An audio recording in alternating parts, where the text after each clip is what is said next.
শ্রেণীকক্ষের ভেতরে শিক্ষকের কান ধরে উঠবস ও এক ছাত্রীর সামনে নাক্ষত দেওয়ার পর ছাত্রীর চর, এমনই একটি ভিডিও সোশ্যাল মিডিয়ায় ভাইরাল হয়ে চাঞ্চল্য ছড়িয়ে পড়েছে বালুরঘাটে। শহরের প্রাচীন এক শিক্ষা প্রতিষ্ঠানে এক শিক্ষককে মারার ভিডিও ভাইরাল হয়েছে। স্কুল সূত্রের খবর, ঘটনাটি গত জানুয়ারির শেষের দিকে একাদশ শ্রেণীর ক্লাসে ঘটেছে। ভাইরাল ভিডিওতে দেখা যাচ্ছে এক শিক্ষক পড়ুয়াদের সামনে কান ধরে উঠবস করছেন এবং এক ছাত্রীর সামনে নাকখত দিয়ে ক্ষমা চাইছেন। উঠে দাঁড়ানোর পর ওই ছাত্রী তাকে চড় মারেন। সহপাঠীরা এই ঘটনাটি মোবাইলে রেকর্ড করে বলে জানা গিয়েছে, যদিও ভিডিওর সত্যতা যাচাই করেনি নিউজ টুডে। অভিযোগ, ওই শিক্ষক একাদশ শ্রেণীর এক ছাত্রীকে অশালীন বার্তা ও কুপ্রস্তাব দেয়।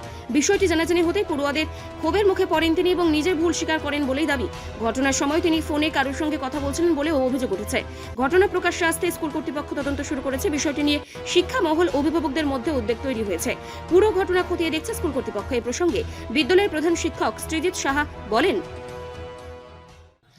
বিষয়টা আমরাও জেনেছি ভেরি রিসেন্টলি। তো এখন উচ্চ মাধ্যমিক পরীক্ষা চলছে, 11-এরও পরীক্ষা চলছে। তো বিষয়টা নিয়ে অলরেডি আমাদের নড়াচড়া শুরু হয়েছে। আমরা এনকোয়ারি করছি। এনকোয়ারি রিপোর্ট অনুযায়ী, এনকোয়ারির যে রেজাল্ট সেই অনুযায়ী আমরা যথাপযুক্ত ব্যবস্থা নেব, যেটা আইনত করার উচিত সেটাই করা হবে। দেখতে পাচ্ছি একজন ছাত্রীকেও দেখতে পাচ্ছি, যিনি শিক্ষককে শিক্ষক তার সামনে নাকখত দিচ্ছে। কি এই বিষয়টা কি কি জানতে পারলাম? আমি তো এটাই বললাম যে এই মুহূর্তে দাঁড়িয়ে কেন হয়েছে ঘটনাটা আমরাও দেখেছি। আপনারা যেমন দেখেছেন আমরাও ভিডিওতে দেখেছি, কিন্তু এই মুহূর্তে দাঁড়িয়ে এক্সপ্লেনেশন দেওয়া আমার পক্ষে সম্ভব নয় যে এটা কেন হয়েছে।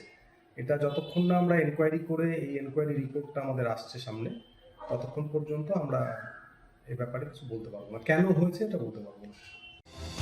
বালুরঘাট থেকে রিপন ভৌমিকের প্রতিবেদন, নিউজ টুডে।